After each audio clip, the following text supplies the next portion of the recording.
Otavalo informa.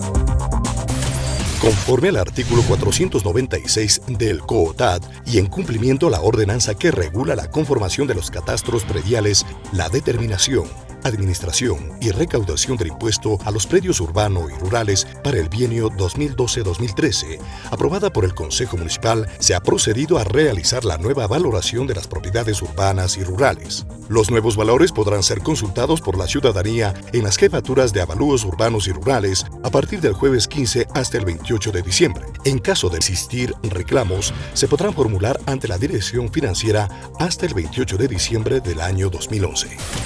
Alcaldía Otavalo. Cumplimos.